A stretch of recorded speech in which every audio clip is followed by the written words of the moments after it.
Bonjour à tous et bienvenue dans l'entretien de France 24. Notre invité du jour s'appelle Anjan Sundaram, journaliste indien. Il a vécu 5 ans au Rwanda pour y former des confrères dans le cadre d'un programme de l'Union européenne. Son livre Bad News, publié en 2016, vient d'être traduit en français. Il nous livre un témoignage aussi rare qu'édifiant sur une société rwandaise placée sous haute surveillance. Merci beaucoup d'être avec nous sur ce plateau. Merci Mariam. Alors, je le disais, votre livre raconte un petit peu votre expérience au Rwanda et à travers votre récit, vous nous livrez un récit d'une société qu'on ne connaît pas. C'est un Rwanda qu'on ne connaît pas. Et la première chose qu'on a envie de vous poser après avoir lu ce livre, c'est est-ce que c'est la réalité ou est-ce que c'est de la fiction? Écoutez Mariam, je commence le livre Bad News en parlant de l'attentat de Grenade, une explosion que j'ai entendue. Et je me suis rendu sur place, j'ai vu des traces de l'explosion, j'ai vu des vitres cassées par terre, sur la route, j'ai vu du sang. Mais le policier sur place a insisté que rien n'est arrivé. Il n'y a pas eu d'explosion. Et dans les jours à venir, des semaines, j'ai rien entendu parler par rapport à cette explosion. Et j'ai fini par questionner si j'avais même entendu cette explosion. Et c'est ça le pouvoir d'une dictature. Ça peut effacer même les expériences aussi fortes qu'un attentat, une explosion de grenade, qu'on entend, on sent sous la peau, on voit, et on finit par questionner nos propres sens. Alors, on vit dans un monde un peu sans savoir si c'est réel ou fictif. D'ailleurs, vous le dites dans le livre, la peur fait oublier la vérité. Est-ce que c'est ça la clé dans le livre, c'est la peur? Oui, c'est un peu comme le roman 1984 de George Orwell. L'État s'impose sur la réalité, crée des narratives et rend la population dans un peur tellement fort. Par exemple, les journalistes, mon livre parle de journalistes, une douzaine de journalistes rwandais qui sont très courageux, qui essaient d'affronter l'État, confronter l'État, résister et faire leur boulot, leur métier comme journalistes, parler des abus de pouvoir, des maladies, des faim, des famines, des choses que l'État accepte pas à parler, à nommer, à citer. Et ils subissent tous des exactions, ils disparaissent, ils sont emprisonnés, torturés, ils doivent fuir le pays suite aux harcèlements, aux menaces physiques. Alors vous parlez des journalistes, vous parlez de la liberté d'expression, mais vous parlez aussi de votre propre expérience en tant que journaliste et en tant que personne qui vit, individu qui vit dans ce pays. Et parfois, je le disais, on découvre un pays qu'on ne connaît pas, on a l'impression d'être dans une autre dictature. Moi j'ai pensé personnellement à la Corée du Nord. Vous racontez que vous êtes dans une campagne, vous êtes en train de parler à des gens, vous dites on n'a pas l'autorisation de parler à ces gens, on n'est pas autorisé à parler sans en avoir l'autorisation des autorités. Oui, je me souviens, j'étais à une des manifestation politique du président rwandais, Paul Kagame, et il était sur le plateau, il parlait, et je prenais des notes, et un policier est venu à moi, il m'a dit, mais qu'est-ce que tu fais? Et je dis, je prends des notes, c'est un lieu public apparemment. Il a dit, mais non, je t'observe, tu regardes et tu écris, tu regardes et tu écris, et ça se passe pas bien au Rwanda. Si tu veux... Il n'est pas possible d'écouter, de prendre des notes. Non, si tu veux savoir qu'est-ce qui se passe, demande à ton confrère rwandais qui est à côté de toi, et s'il te raconte quelque chose un mensonge, on peut aller le suivre par après. On peut lui faire peur, on peut lui faire des exactions, on peut créer des problèmes pour lui. Alors, dans votre livre, ce qui est intéressant aussi, c'est que vous racontez que vous rencontrez un ambassadeur et que vous lui demandez si ça ne le dérange pas de soutenir une dictature et il vous répond non. Pourquoi la communauté internationale ne réagit pas?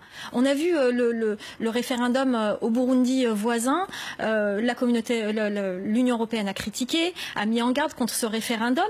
Paul Kagame a fait exactement le même référendum pour rester au pouvoir jusqu'en 2034. Il l'a remporté, le oui l'a emporté à 92%, oui. Plus que Pierre Nkurunziza. Oui. Et l'Union européenne, la communauté internationale globalement, n'a pas critiqué. C'est une très bonne question. Le Rwanda, vous avez cité d'autres dictatures. Je vois le Rwanda plus comme la Syrie, la Libye, dans le temps de Kadhafi, dans le temps de Bachar el-Assad, quand c'était tous à peu près calme. C'est un pays où on construit des hôpitaux, on construit des écoles, on construit des routes. Tout se passe à peu près dans l'ordre. Et la communauté internationale trouve cette situation très convenable à leur programme de l'aide internationale. Il vient avec leur projet pour réduire la pauvreté, pour améliorer le taux de scolarité. Et justement, quelle est la situation économique du Rwanda? Parce que vous parlez aussi des chiffres qui sont trafiqués, des statistiques qui sont truquées. C'est une obsession aussi. Oui, j'ai des amis qui ont travaillé auprès des ministres, qui ont été responsables, qui m'ont confessé, qui ont confié qu'ils avaient truqué des chiffres parce que le ministre, il venait avec un taux de croissance de 5% et le ministre a dit désolé, c'est trop bas. Il faut le rendre plus haut. Et j'ai des amis qui ont travaillé sur ces chiffres, des statisticiens qui ont dit qu'ils ont truqué des chiffres. Et plus récemment, il y a des chercheurs qui ont sorti des études et qui ont sorti les bases de données sur lesquelles la Banque mondiale base ses chiffres et tout, pour montrer que le Rwanda, effectivement, trafique des chiffres pour se donner une meilleure taux de croissance, ou même, voire même, dire qu'ils ont réduit la pauvreté. Or, la pauvreté aurait pu croître. Alors, il y a une autre question qui est omniprésente, un sujet qui est omniprésent dans votre livre, qu'on ne peut pas éviter, c'est la question du génocide des Tutsis. Vous parlez beaucoup de ces commémorations et l'un de vos personnages les compare à un cirque. Il dit qu'elles sont instrumentalisées, que les commémorations n'apportent pas la sérénité aux victimes et aux familles des victimes, mais qu'au contraire, elles permettent de semer davantage la peur. Oui. Paul Kagame, dans son narratif d'être le héros du génocide, le vrai héros qui a arrêté le génocide, pour lui, le génocide est devenu un élément très important dans cette narrative. Il doit le contrôler à l'absolu, au maximum. Et pour faire cela, il a kidnappé toutes les organisations des rescapés qui existent au Rwanda. Il a mis des gens proches de lui à la tête de ces organisations. Et finalement, des rescapés font partie, incroyablement, de la population rwandaise marginalisée qu'on n'entend pas. Et ils ont beaucoup de revendications. D'ailleurs, pendant le génocide, apparemment, les forces de Paul Kagame auraient pu sauver beaucoup de Tutsis, des milliers, mais ils ont privilégié leur stratégie militaire pour aller prendre la capitale et prendre le pays. Et beaucoup de rescapés, par exemple, ils revendiquent, ils aimeraient une sorte de justification ou quelque chose, mais ils peuvent même pas prononcer ça, ils peuvent même pas le dire parce que c'est trop dangereux. Comment qualifieriez-vous le régime de Paul Kagame? C'est une dictature. C'est une dictature. Est-ce qu'elle a une particularité, cette dictature? C'est très efficace. Et c'est pour ça d'ailleurs que l'ambassadeur européen n'a pas eu de problème à financer le gouvernement de Paul Kagame. Il m'a dit il n'a pas de honte à financer un gouvernement si efficace. Paul Kagame, après, il a la particularité d'être très bon en rhétorique.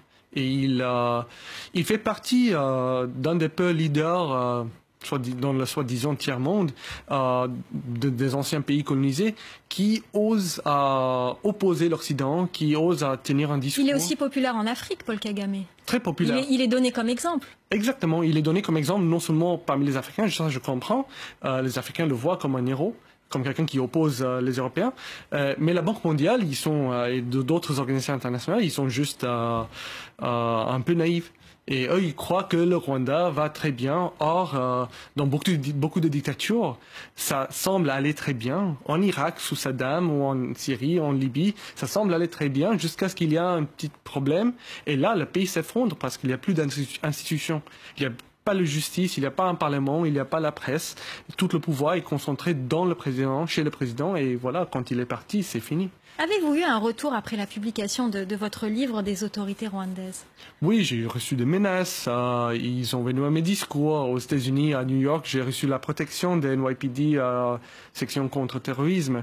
Ils estimaient qu'il y avait des problèmes. Le régime rwandais n'est pas timide quand ça vient à poursuivre ses critiques, même hors de leurs frontières. Ils ont essayé d'assassiner des gens en Afrique du Sud. Ils ont assassiné des gens en Afrique du Sud, en Kenya, même à Londres. Ils ont menacé des journalistes, chercheurs aux États-Unis, au Canada. Ils ne sont pas timides du tout. Alors n'oublions pas que ce livre parle des journalistes rwandais. Vous avez d'ailleurs consacré la fin de votre livre à citer tous ces journalistes qui se sont battus. On a toute une liste de journalistes qui ont été victimes de cette répression. Quel est votre message aujourd'hui à ces journalistes qui sont toujours au Rwanda et qui essayent d'user de cette liberté d'expression? Écoutez, je vois les journalistes que je cite, il y a une soixantaine, peut-être 75 journalistes à la fin de mon livre. Je les vois comme des gens très très courageux. Nous, les journalistes, on est très simples. On n'a pas de moyens extraordinaires, on n'a pas des armes. Des États, ils ont les armes, ils ont des soldats, ils ont beaucoup de force. Et nous, la société, tout ce qu'on a, c'est la parole. Et ces journalistes, ils ont utilisé la parole pour protéger la société, pour essayer de protéger la société rwandaise. Et je les salue et j'ai tellement appris d'eux sur le journalisme. J'ai appris de leur courage et voilà, j'ai rien à le dire. Je sais qu'il y a beaucoup de journalistes au Rwanda, des vrais journalistes qui savent qu'est-ce qu'ils devraient faire, mais qui ne le font pas à cause de peur. Ils ont vu qu'est-ce qui s'est passé à leurs collègues. Si vous aviez un message à Paul Kagame? Il fait son travail, moi je fais le mien. Peut-être la question qui tue, c'est si vous êtes si populaire, pourquoi truquer les élections? Pourquoi truquer les élections pour gagner 99% de la vote si vous êtes si populaire? Ouais. Merci beaucoup Anjan Sundaram pour d'avoir accepté notre invitation. Vous êtes auteur du livre Bad News aux éditions Marchiali. Donc voilà, Bad News aux éditions Marchiali. Merci beaucoup d'être venu sur notre plateau, d'avoir accepté notre invitation, un livre que je recommande vivement. C'est la fin de cet entretien. Restez avec nous, l'info continue sur France 24.